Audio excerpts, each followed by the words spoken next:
take your loved one and have them stand on your quadriceps. If you black out from pain or it hurts at all, those tissues aren't normal. If you apply pressure to any one of your tissues and it hurts, you've discovered stiffness and sensitization in those tissues. That tissue is dysnormal. My next guest founded his CrossFit gym over 10 years ago and has since put in over 130,000 training hours under his belt. He's a mobility expert whose blog got voted in the top 10 fitness blogs from Outside Magazine. Dr. Kelly Starrett, thanks for coming on, man. Dude, my pleasure. So, little backstory of how I got introduced to your work before we dive into this. You ready for story time? Give it to me. So I did my undergrad in kinesiology, exercise science at a very small university, and the professor who ran it was super intense, like former British SAS, always doing original research, and was, make you do push-ups halfway through class every time. So, it's so good. Yeah, he was great. Phenomenal. But you don't say no to this guy. And so he invited us over for a barbecue, and you can't say no to him. So we're over there for a barbecue, and when we're waiting for everyone, all the meat to get cooked, I'm looking at his coffee table, and he has one gigantic book on that coffee table and nothing else. And it's Kelly's Becoming a Supple Leopard. Oh, man. Well, it's because it was so heavy. He probably didn't train to lift it. He put it there one time. I don't know if he was married or not, but it either kept the women away appropriately or enticed the women inappropriately or something. But, it's pretty amazing. As allegory, that experience is, we're seeing that we are crushed with data and information right now. And I don't mean this as any disrespect to our fitness brothers and sisters who are working on solving the problems of the human condition, but there's a lot of noise out there, and it is a very crowded space. And I think sometimes it's easy you start following a master or you follow a train of thought, and it's hard to integrate someone's ideas with all the other ideas, right? How do I make sense? So if I see a coach coaching, I try to really work hard on trying to understand what problems they're trying to solve and say, how does this fit in with the global schema for what I know works? Hey, I know front squatting and running is not a gimmick, right? But what is it about front squatting and running? When we hear coaches say things like, gymnastics makes great athletes. I'm like, why does gymnastics make great athletes? Just because they're gymnasts, right? Is there something about wearing, being barefoot? Is that it? Yeah. We should be asking the central question, what is it about the things that are working, right? And then second, all of the best practices need to dovetail in together. And, Buckminster Fuller has this concept, and I've said this before, it's called mutually accommodating systems. And so when someone says something, it's important that I can reconcile that with my own personal experience, which is vast. And I'm not talking about me, but me at all, right? All of us are movers, have been coached. And then it also has to conjoin with the other thinking in the sphere. And so when someone has an outlier, a red herring, or some piece out there that doesn't make sense, we either have to reevaluate our current model or they need to reevaluate their model. And what we've really tried to do with our work is being able to give voice to some of the, commonalities of things that we're saying, this is what we know about high level human performance, and we should be able to spin that backwards. And so I think we've seen BASL go crazy and be used in a lot of strange places because we were really trying to give voice to the patterns underlying the processes that we know work. Okay. So I guess to step back then, drowning out the noise, there's so many voices out there, Kelly. How did you kind of settle in on focusing in on mobility and MobilityWOD and really having a passion for that? First, it's interesting if you ask my wife, she'll say, people forget that you coach. And like my number one passion and primary passion is actually coaching. And I'm a decent coach. I'm not saying I'm an Olympic lifting coach, but I can coach Olympic lifting and I can coach movement and I teach across, cohorts. In fact, one of the things that has always driven our work and my thinking is that I have to be able to tell the story in a straight line from the child development of skills up to the Olympic athlete, right? From moms and dads down to injury. I need to be able to see a cogent model around that. And some of my early influences, I started teaching formally complex skills. I started teaching whitewater kayaking to adults when I was 14. That was my first like serious teaching job. And then at 16, I was teaching scuba. And so I've been teaching my whole life and been taught my whole life. I've always had high-level ski instructors, high-level kayak instructors, right? And, you know, in my racing. So I was exposed to early lots and lots of coaching, high-level coaching, became a teacher. And then I was exposed to people like Mike Bergner, who was an amazing Olympic lifting coach. And he not only was a high-level Olympic lifting coach, but he was able to teach young kids at high school. So he was a master of getting freshmen to learn how to snatch. And his thinking was so clear and so distilled that he could take a very complex concept and distill the constituent components down to a beginner so that he could lay the foundations all the way up to, you know, to the complex of the Olympics and actually programming for Olympic athletes. So I was on the national slalom team in whitewater, had a really bad injury, decided to go to physio school, discovered CrossFit at the same time. And those things really, two trees that kind of grew together. And, you know, the root of your question is how did I ultimately discover mobility? Well, you know, also have a clinical doctorate in physical therapy. Sometimes people forget, you know, I'm not just a bro science guy. Like I actually came through a formal, formal education around this and have seen this and seen the research and understand all that. But at the bottom line, I still have to solve the problems of the day. And all of that formal movement science is important, but it's also important to say, how do I teach air squatting to kids and to adults? And then how do I advance that? And what are the commonalities of patterns? And what we started to see was in the CrossFit language, and we're not the only people who do this, but we do it really well, is to create a sort of codified movement language, right? And when you hear the old maxim just thrown around as like a punchline, constantly varied functional movement, what that really is allegory for is, are you expressing all the things that a human being should be able to do, right? And that is the formal language of human movement is in the gym, right? Mm-hmm. Pistol, rolling, handstands, push-up, pull-up, squat. These are all different archetypes and shapes that really create a root movement language in a very formal way so that we can go out and then be, you know, dynamic and in these strange positions and do all these things. But we have to teach basics, right? That's why, you know, a lot of modern ballet dancers are really good because they came through a ballet tradition and they had formal movement skills, formal dance training before they became, you know, freestyle dance training, right? We see the same thing with a lot of our freestyle athletes. Some of the best freestyle athletes, you know, come out of a formal tradition and then go back, right? Like Jeremy Jones, as a snowboarder, was a high-level racer, very, very technical snowboarder, then started to transfer those skills out, right? And it makes, you know, otherwise we're just sort of, we end up missing pieces. So as we were seeing all of these things happen through our gym, we were noticing the patterns, and we were seeing more patterns. You threw out there that we'd seen a lot of patterns, a lot of athlete hours in our gym. Yeah. But we started to be able to nail down, hey, what is it about the positions? And remember, I was a physio, and so I was seeing people for injuries in my physio practice. I was trying to reconcile the language, the very disparate language of physical therapy rehab, which looks nothing like actually how we train athletes at all. And now it's starting to change. But like, you know, there's no squatting. It's scooting on a bench or doing sliding heels. And, you know, we don't teach hip hinging. We teach bridges and, you know, maybe some single leg balance work and really trying to make sure I could reconcile what I was seeing. And lo and behold, we started to come up with a more formal pattern of being able to assess things in real time before they were injuries, right? And then be able to fix them on the spot, because the training session I just had done is a diagnostic tool. And that has all wrapped itself up into this thing called MobilityWOD.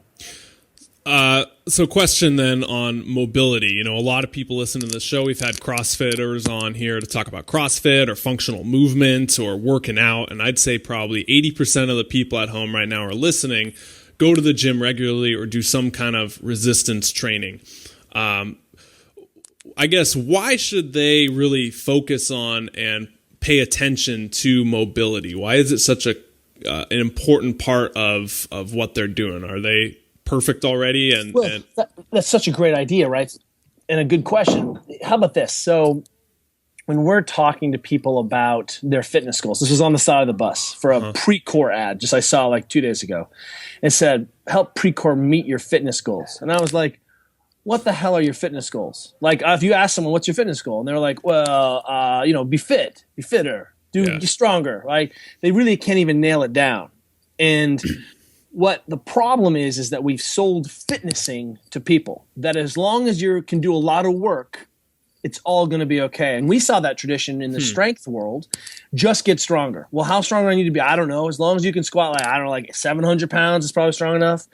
But like, is there a strong enough for a runner? Is there strong enough for my mom? Is there strong enough? Should I be working on skill? Yeah.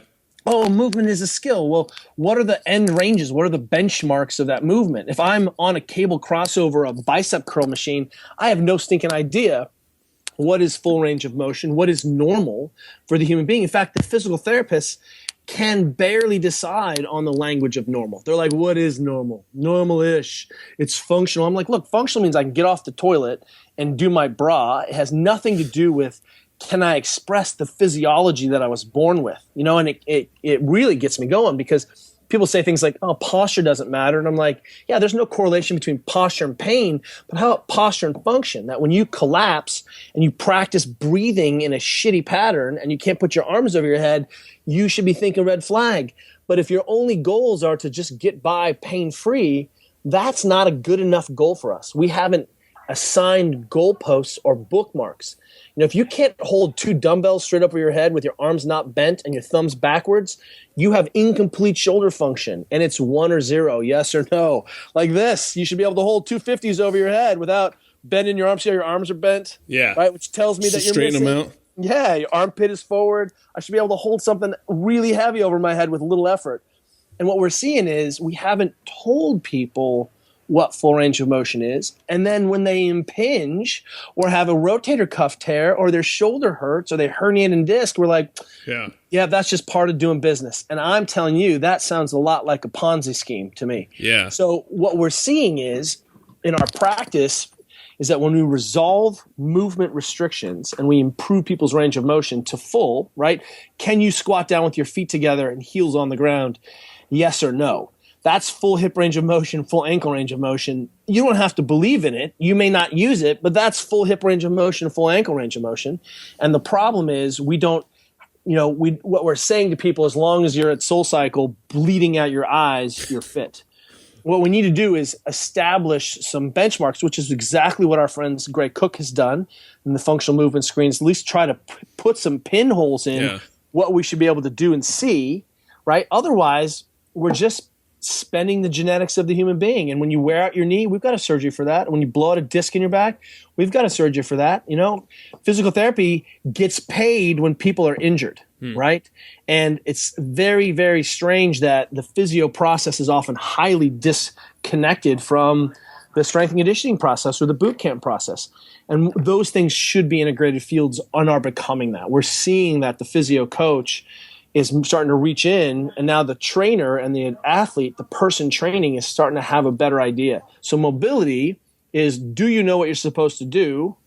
Do you know that your armpit is supposed to be forward and your thumb is supposed to be back? And do you have the requisite biomechanics to do it? And if you don't, that's part of the training process. It's not just about physiology. It's not just about, did I get more weight on the bar? Because those are task-driven diagnostics. And what we need to do is not then wait around for the car to explode, which is what we're doing. It's madness. Yeah. But it's changing because people are smart. Yeah, so we were learning about the functional movement screening in that class with the professor, and he was really drilling into mobility and movement, and I'm really thankful he did because this is green tea, by the way. I just don't want people to think I'm just drinking coffee all the time. Nice. I got some Pu'er tea in my gun mug, Kelly. Don't mess with me, man. Gun mug. Yeah, it's intense. So paleo. Yeah, so paleo. So we were doing the functional movement screening, and the whole concept was, as cliche as it sounds, in a truism, you can't build a house on a weak foundation. So would you try and build a multi-million-dollar house without scoping out the land, without, doing all these tests on the groundwork before you even build that up, and it's just going to come crumbling down. So what a lot of people are probably doing, better than I do probably, is they're not worried about their posture or their movements, and they're just worried about the numbers on the bench or the numbers of their lifting or how much they weigh, and they're building up with incorrect postures that eventually come back to hurt them. Well, the problem is that, from the other side, the science doesn't support, right? Which means that either science, we're using science wrong, or we're not, there's very little science that says this is how you should build an athlete and teach them to snatch, right? Those are teaching skills. And what we need to do is apply logic and this thing called the long game. The problem with a lot of the way we think is that we're caught in the short term. Like you can be like, Kelly, you probably should take some fish oil. Why? Well, I noticed that your omega-3s are a little low in your blood test. Retest. I can see it. It's a tight loop, right? I may understand the genetics components to why I don't obsess, right? But ultimately, I've got to take some omega-3s, right? And the problem is, as long as we don't clearly define what the end goal should be, we're going to continue to define, take some fish oil, yes or no, or, well, I ate fish last month. What's the problem? And if we value the weight going up or our body composition, then that's what we're geared towards. And the issue is that in the long game, if I take fish oil today, I may not feel better today. In fact, I guarantee you, I took some fish oil this morning. I feel the same, right? Yeah. Took fish oil last night because my omega-3s are low.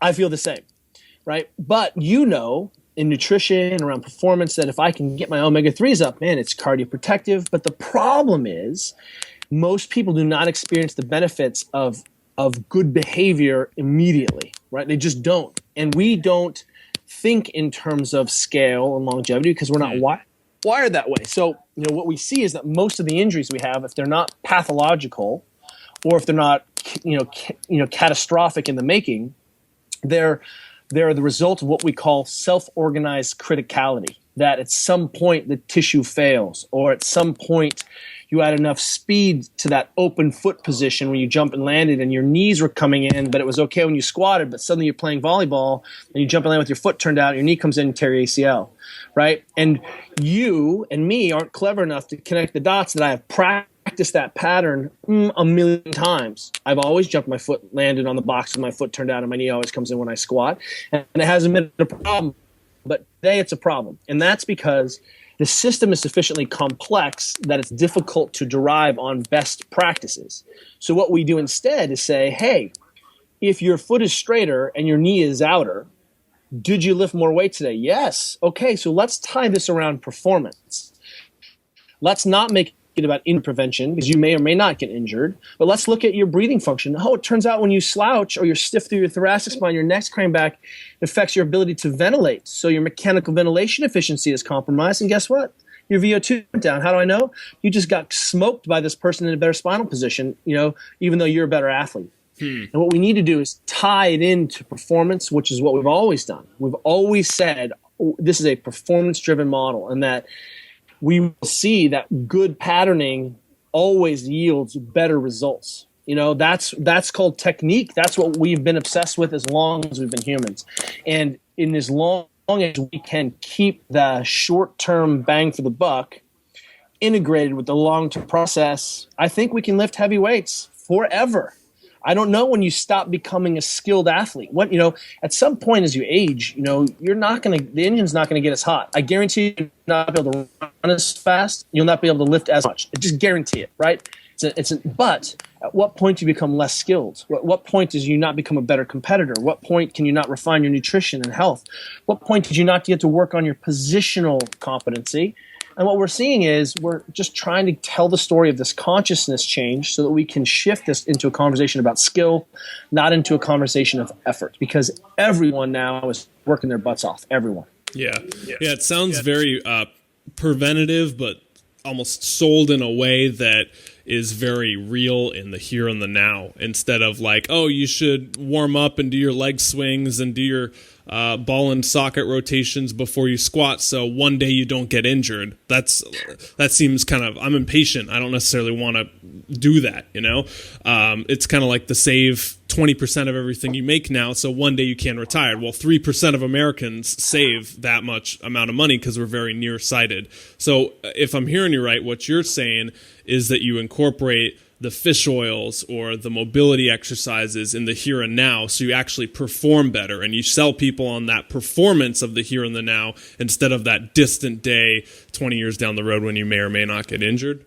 100%. And, one of the things that we do a bad job of is sometimes showing where we've been and we're first and foremost, this is a call to anyone on the world. Always show your work. Always show your influences. Tell us where you came from. Something I want to know. Who are your influences? Who taught you? Right? You didn't just come out of the womb. I can show you that, I spent a lot of time around Greg Glassman, foundational to my thinking. Mark Ripito, vital to my thinking, right? The Olympic lifting of, Carl Powley, Brian McKenzie, John Welborn. I can show you this pedigree of coaches who are influential in my thinking, right? And we want people to definitely, be aware that, you're coming from somewhere, you're going somewhere. If we put the consciousness on the short game and the long game, right? Because we've worked it out enough to make principles, right? Then we're going to go a long way. It does matter that we keep the diagnostics on. It's not an accident that it's more difficult to assess someone's ankle positional quality, and it's easier to say, did they go faster or slower? It's easier for me to track that, right? Yeah. And what gets in, so we, to the extent it's our fault because we have not made a good case for how to measure it or how to assess it. Sure. Right. So those things are happening. I forgot where I was going with the crazy show your coach pedigree, but you get the idea. Absolutely. And so I'm curious now, what are some of those things that you ask your athletes either at your CrossFit gym or people that you're working with or on your MobilityWOD blog? What are some of those things you add in to people so they do that preventation and they can perform better? What are some of those? Well, and I just remember what I was saying, I'll tie this all together, is that, in our work, we get to go behind the scenes of a lot of professional sports. I mean, we work with a lot of elite athletes. We have tons of world champion friends, gold medalists. We're always consulting with professional teams, elite military branches, universities, the number of high-level folks trying to solve the same sets of problems, going as fast as human beings can go, right? Lifting as much as human beings can lift. These are our people. And what we eventually see, because we get to go back behind the scenes a lot, is we get to see a lot of best practice, right? Where we can start to infer, hey, we're seeing how this all relates. Sorry, this music's coming on. We got a sound check. Nice. Sound check. 1 second here. It's very good CrossFit music. There it is. Everyone's going to be like, no, they turned it off. There we go. So, but, where we're going is, we need to show people that these are our test cases. This is what we're learning. And our core model is test, retest, share. And we really believe in the communitarianism model. And it's difficult because you can get very fatty and very bro science and pseudoscience-y. But as soon as you say it's measurable, observable, repeatable, leads to other ideas, right? Then suddenly it's less bro science-y, isn't it? I mean, that's the core, repeatability, measurability, is it heuristic in nature? These are the cores of the scientific method and model. Just because there hasn't been done science, we start to develop best practices locally, and that's how we're going to see the changes. We just have to keep bringing in best practices across fields so that we can, matter. Otherwise, the amount of money we spend on low back pain and knee surgeries, it's insane. And It seems to me that all the people I see a lot of people who move like crap, who have back pain, when we improve their positioning, their back pain goes away and they return to function. That's got to mean something, right? That's not just voodoo, Why? Because it's observable, measurable, and repeatable. And if it's just one-off, placebo works in 30 to 40% of cases across disciplines, right? That's pretty powerful. So, but if I'm getting 90 to 100% change and continually seeing the same results, at some point I have to believe that's called logic and patterning, and that's what we're seeing now in the world. It turns out, getting people off grain, that was messing them up because we could measure it, and getting them to eat more vegetables and meats, not a gimmick, But the genetics on Kelly Starrett is that I can't eat much saturated fat as you can. I'd love to, but I just can't. right? How do I know? Because when I eat full blown paleo like my friends, my cholesterol goes through the roof, my triglycerides go through the roof, like, and that's individual. Yeah. Individual. That's why we say, hey, here's a practice pattern. Then let's tweak it to you, right? Okay. So let's talk to those 80% of people we were talking about earlier, listening to this, going hard in the gym, weightlifting, and they're maybe hearing this call and they're like, hey, Kelly, I want to add in maybe 2 or 3 mobility exercises or best practices that aren't bro science. What are your go-tos that people should be doing? Well, how about this? First and foremost is, tell me about your sleep. This is one of those funny questions. People are like, what? And I'm like, look, you're training like an elite level athlete right now. You're burning it down maybe once or twice a day, and you're only sleeping 6 hours, right? It doesn't matter. Like at some point, your sleep is you're not gonna catch up. Like you're burning the candle. So you're gonna have to have first principles in first. Are you sleeping enough? Yes or no? Do you have a down regulation practice? Do you have a breathing practice? We're really good at going from 0 to 60, and we're really crappy at going from 60 to 0. Tell me how you wind down. Oh, I drink paleo margaritas. Oh, that's how you turn off everything, right? Like, oh, so you're self-medicating so you can go to sleep. Or you use Ambien. Or you use THC every single night to go to bed. And I think what we need to understand is that the big principles, the dams of blocks of performance are universal, and we can talk about the micro. But once we're into this, let's talk about tissue quality, because that's assuming that you do get 8 hours of sleep because you're killing it as an athlete, right? That you eat like a human being, not like a jerk, right? Yeah. And you've had, and let's define that, 6 to 8 fists of vegetables today, yes or no, 1 or 0, right? Just because you ate, a bag of meat and and some emergency does not make you a good eater. Like that's really lazy, acidic eating, right? A green supplement. No, I'll just take this pill and eat this steak. It's totally fine, right? I'm paleo. So, we get some of that dialed in, right? Then we can say, hey, let's just start low. How do you know if a tissue is normal or not? How would I assess whether your quads are normal or not? Range of motion? Which range of motion? In which position? In flexion or the hip is in extension? Probably an extension. It's probably both, isn't Fully it? lengthened. Yeah. It's weird how you think, but your quads work when you flex your knees too, right? So This is the problem.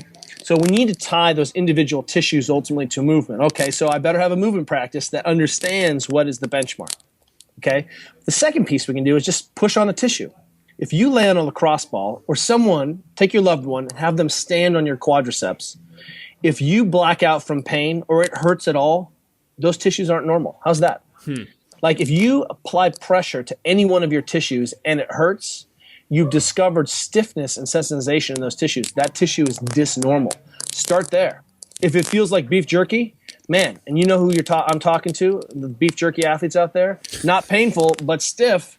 Yeah. I'm like, what are we even talking about, right? Like that tissue is stiff, not painful. So if it's painful or if it's stiff, it's not normal. Yeah. If you lay on a foam roller, which is literally a child's pool toy, let's be totally honest, that is very low level, and it hurts your quads or the insertion of your quads and IT band, you have big problems.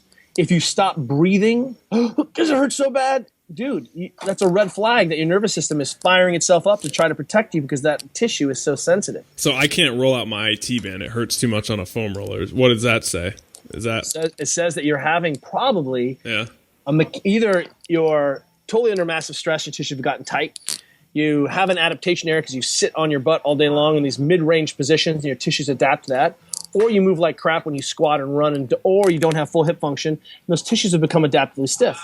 So the model is we can always improve the quality of the tissues, but we also need to improve the quality of your movement practice, which is not exercise, right? Yeah. A movement practice can be exercise, but I ask people, I was lecturing at Stanford Med School, and have all the doctors raise their hand. I'm like, how many of you guys have a movement practice? And everyone's hands go up. And I'm like, what is it? And the guy's like, I'm a runner. I'm like, that's a sport, not a movement practice. And this person's like, I'm a swimmer. I'm like, oh, that's another sport. And they're like, and this girl's like, yoga. I'm like, movement practice. Good job. You may not come super fit, but that's a movement practice because you're touching all the things that the human's supposed to do, right? You can pull out Thomas Myers, and suddenly you're like, oh, I understand yoga. Or you can pull out Jeffrey Maitland and the manual therapist and from Physioland from Australia, and you're like, oh, I understand yoga. Pilates, yoga practice, CrossFit, yoga practice, Strong First with Pavel, movement practice.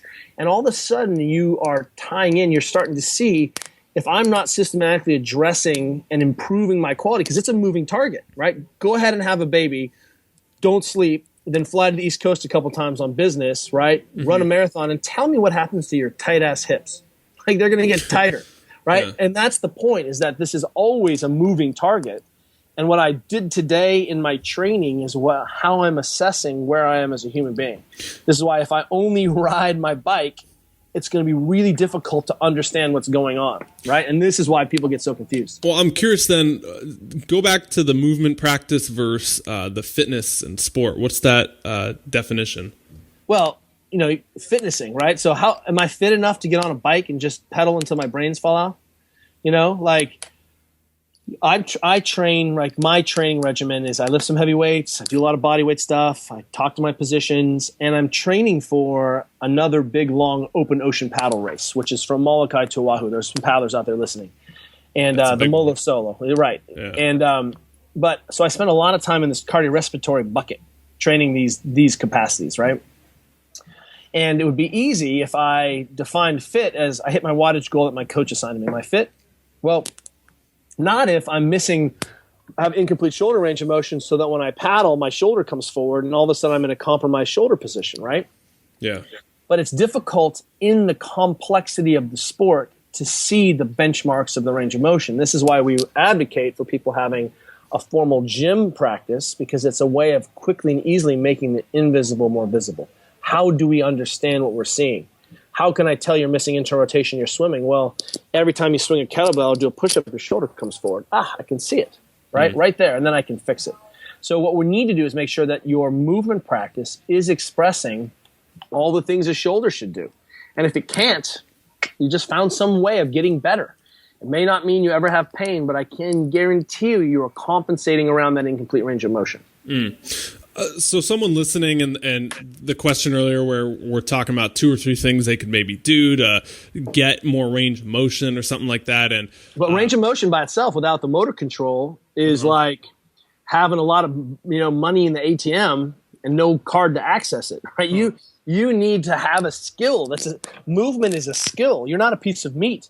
This is why doing yoga, or just doing like yin yoga, and flopping a leg down and spending 2 hours in pigeon pose doesn't necessarily correlate to squatting, does it? Yeah. No, it's just I'm just stretching a tissue out and I hope it magically connects back over here. That's our problem with that. Yeah, so you need both.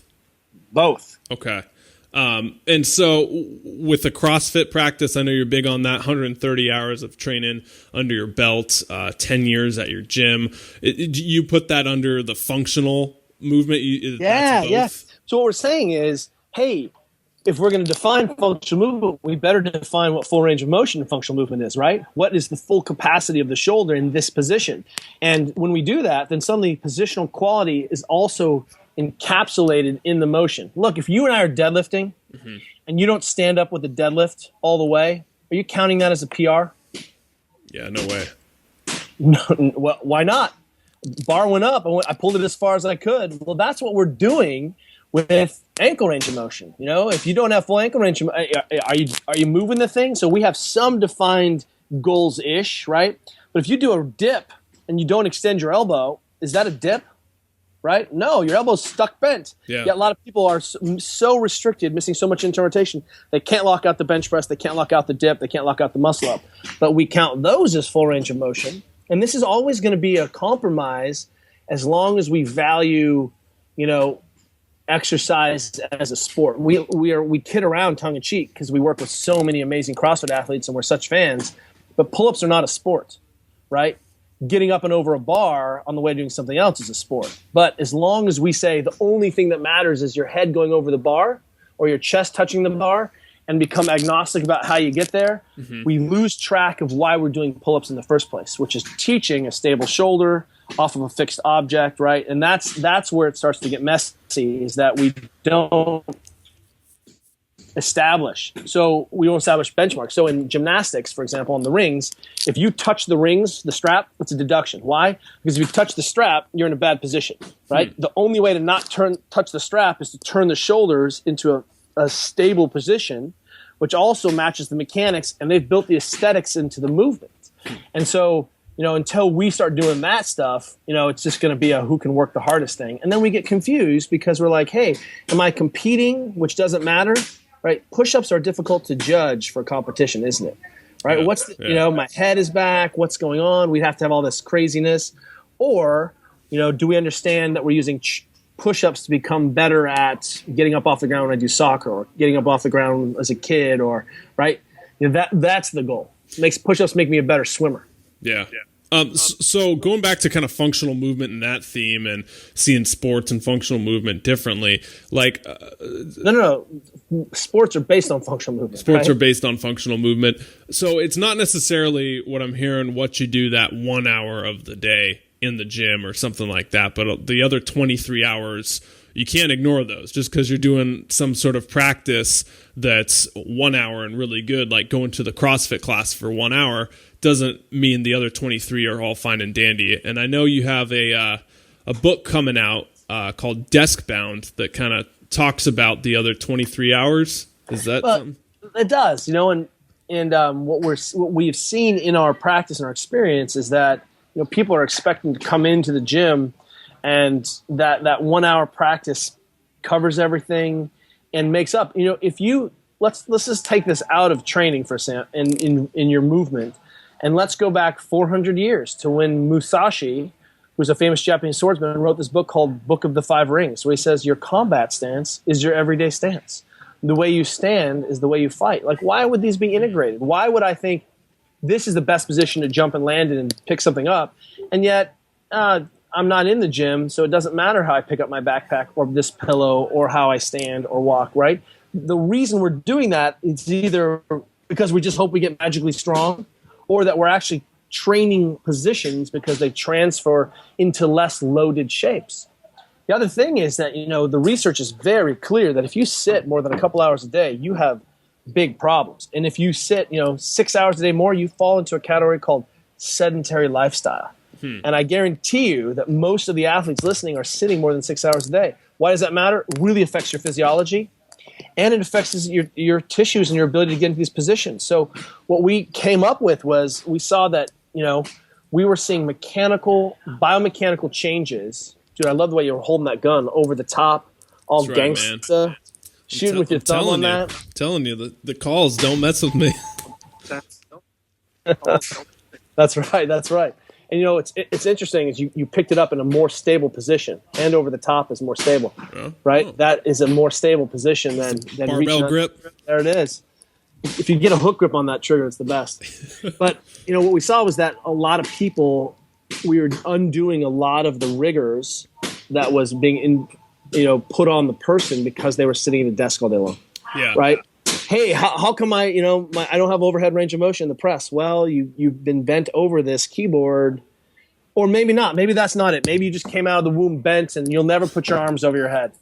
Call it good, Yeah. Or, hey, when we would take that, toxic position, which isn't toxic momentarily because I should be able to do it, but for sustained periods of time, dude, that's Wolff's Law.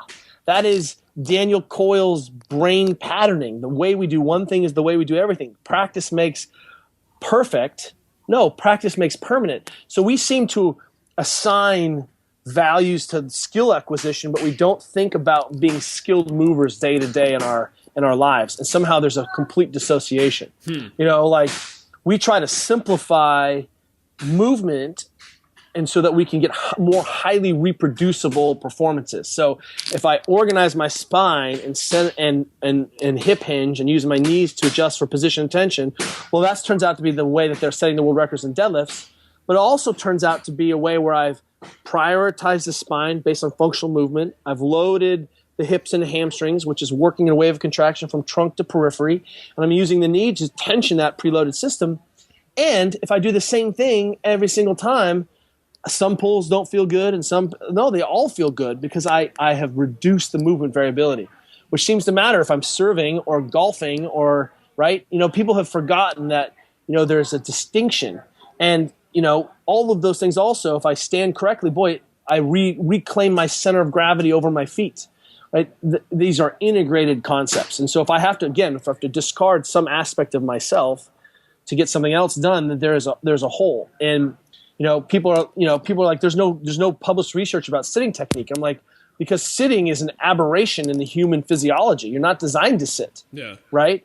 And what do you mean there's no research? Are you telling me that collapsing forward and sacrificing my diaphragm and causing pelvic floor dysfunction are not a problem? It's a problem for my wife if she pees herself and she jump ropes, right? Why is pelvic floor dysfunction a $2 billion industry in America? Well, I guarantee you that it has something to do with the fact that we sit around a ton, right? So the key here is that we want people to take their formal movement practice into all other aspects of their life. And that's what we've done with Deskbound, is try to give people the basic tools to the most mundane and banal movements and postures for the day. So that when it does matter, when I'm stressed, when I'm fighting for my life, when I'm snowboarding, I won't default to the thing I have practiced tens of thousands of times. In a bad position, I'll default to the thing that I practice the most time. So with Deskbound and kind of posture and everything we've been talking about, of course, incorporating sleep and nutrition and all that, what are maybe some takeaways that the person at home right now can walk away from and start trying out or incorporating in their life? Do you have maybe 2 or 3 of those that come to mind? Well, we like to say one is you need more non-exercise activity in your day, right? You're not moving enough. So the physiology of the human is designed around movement. Your lymphatics work because your muscles contract and drive the lymphatic system out. So if you're not moving, then your lymphatic system is not working and you get congested tissues. And if you're congested, then they get stiff, et cetera, et cetera. So what we see is that people are maybe doing a heroic effort getting to the gym, but they're not doing a good job of trying to move the rest of the day. And that means when you have an option to sit or stand, sit or stand, don't sit.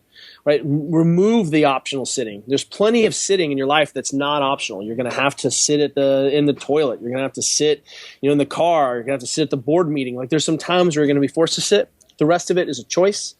And standing is another form of movement, right? I would say that get your iPhone out of your bedroom. I can't sleep in a pitch black room. Your phone is not allowed in the bedroom, right? We really treat sleep hygiene like it matters. Yeah. I would absolutely think, hey, I would check out Wim Hof, Wimhof. He was on the show. Wim is the man. Yeah, he is. His practices have transformed our life. And I would say take a look at what our friends at XPT Life are doing. That's Brian McKenzie and Laird Hamilton and Wim, the application of some of those down regulation things. And then the last thing is start a soft tissue practice. Just start there. Grab a ball. Roll around 10 minutes before you go to bed on the floor. Tell me what you find. And what you're going to find is a whole bunch of junky-ass, nasty tissue that has never been addressed. Huh. Okay, Kelly, that's nice. So before I let you go, real quick, what would be what's your go-to roller or piece of equipment that you don't leave the house without, always in your gym bag? Do you have a recommendation? Well, there's a couple things that I always travel with. I always travel with the Voodoo Floss band, right? And I travel with some kind of ball. We have our own brands of those things, but more important to the people is, we've tried to show people that they can use whatever's lying around. A lacrosse ball only costs about $1. Get a lacrosse ball. Go to the Walgreens and get yourself a Princess inflatable ball and start rolling around on your gut on it. Doesn't matter where you're going, what you're doing, get some work done. Our template is, look, you need 10 or 15 minutes a day of basic soft tissue maintenance and working on your positions. You can break that up. 10 minutes a day is easy. Everyone has 10 minutes a day. 5 minutes before you went to bed, first thing in the morning. It's like brushing your teeth. You tell me you don't have time to brush your teeth? Bullshit. Yeah. So, I that's the bottom line. If I had to travel with one thing, the Supernova, is the thing that I travel with on Rogue Fitness. That Supernova is the bomb. Okay. Kelly, my man, you got a couple books out. I know you have Becoming a Supple Leopard, which is probably the popular one out and about. Clearly my professor loved it, and that's a good testimonial right there. Where do people go to find these? Is Amazon the best place? You can find that at Amazon. They have it in Barnes & Nobles too. on our YouTube channel, we have about 600 free videos to get you started. And at MobilityWOD.com, we realized that people wanted a little bit more, so we created kind of a professional site. And one of the things I'm really proud about on MWOD, MobilityWOD.com, and that's workout of the day, MobilityWOD, is that we've been programming a daily mobility routine for people for the last 3.5 years.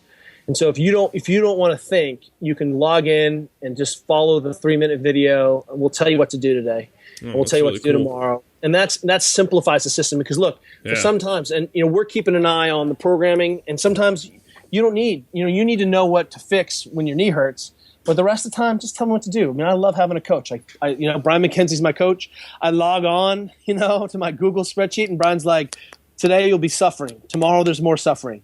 After that, we're going to do interval suffering repeats, right? Sounds like fun. Then it's an easy day, easy suffering. And but it's so nice for me to just plug and play that we understand that, and we try to give people basic recipes. Yeah, that's awesome because it can be really overwhelming, mobility and functional movement, and where the hell do I start? And and if you put a lacrosse ball anywhere in your body on a hard surface, you're like, oh my God, my whole body is alive. And you're like, yes, that's true. So get a little bit done today. You see this. I want people to understand that they've already solved this problem. When you start to eat clean, you're horrified. There's gum in everything. There's, you're like, oh my God, there's the wheat. Yeah. It's like a conspiracy of omega-6s, right? And, and soy lecithin, I didn't even know what that was. Now, apparently I'm eating like a kilo of it a day. And, or you can just say, hey, let's just do what you can today. How many vegetables did you eat? Did you get a fist of protein with every meal? Did you drink any water today? Okay, you are great. Add a pinch of sea salt to your water. So the idea is let's begin with a practice. And then once the practice has begun, we can make the practice more sophisticated. Right now, we're putting the finishing touches on our online course. We've made a companion course to the book because a lot of people learn that way. We have 74 videos filmed. It's about 10 hours of video, hundreds of questions so that people can have a basic outline and template to understand the complexity and the underlying simplicity on their own movement practices. MobilityWOD.com. That's it.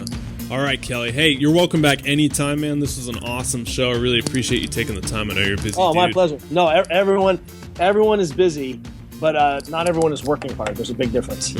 But little nugget to leave people with. Love it. Thanks, man. True. Yeah, have a good one, Kelly. Appreciate it. Brother.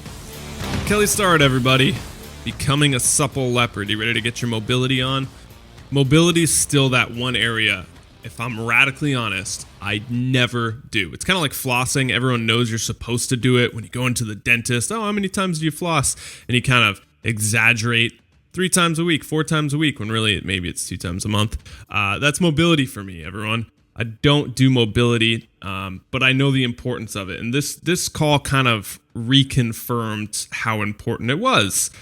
Because, not to go on a tangent here, but the effects of sitting and being sedentary on your health and your mood and your well-being, everyone knows that ism now, that sitting is the new smoking.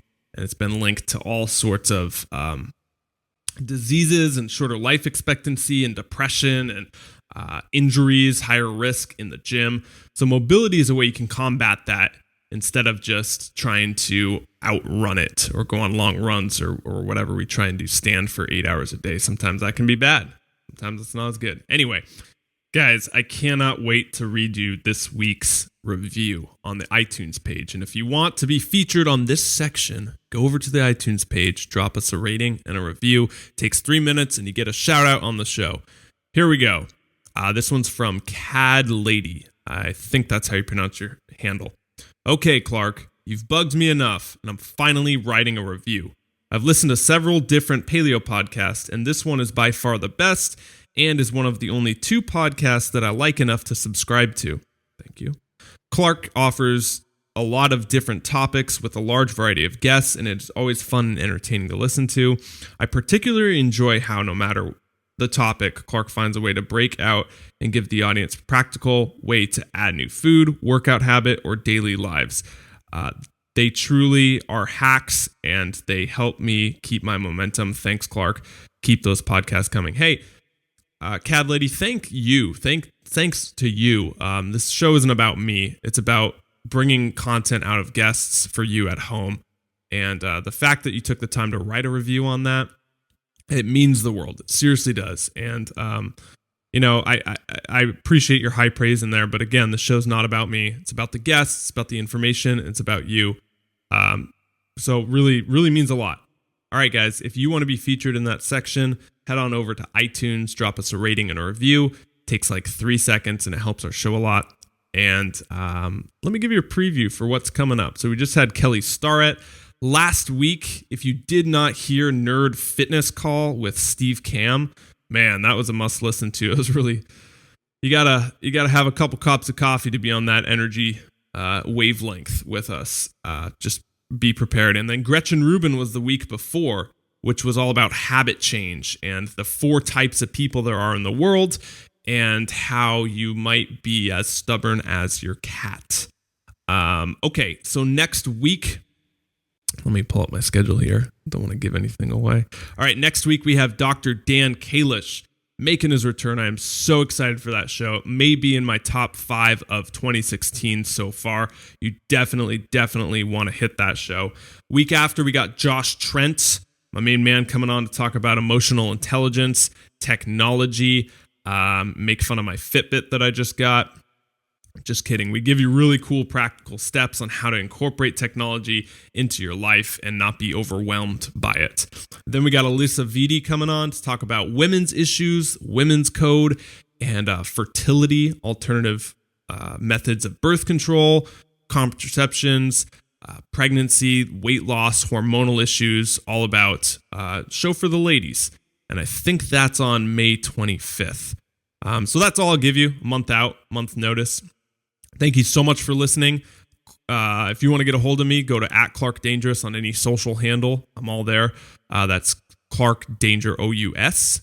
And Paleohacks, of course, follow them on Instagram, Facebook. We're doing clips of these shows. If you want the teasers, be sure to like that Facebook page.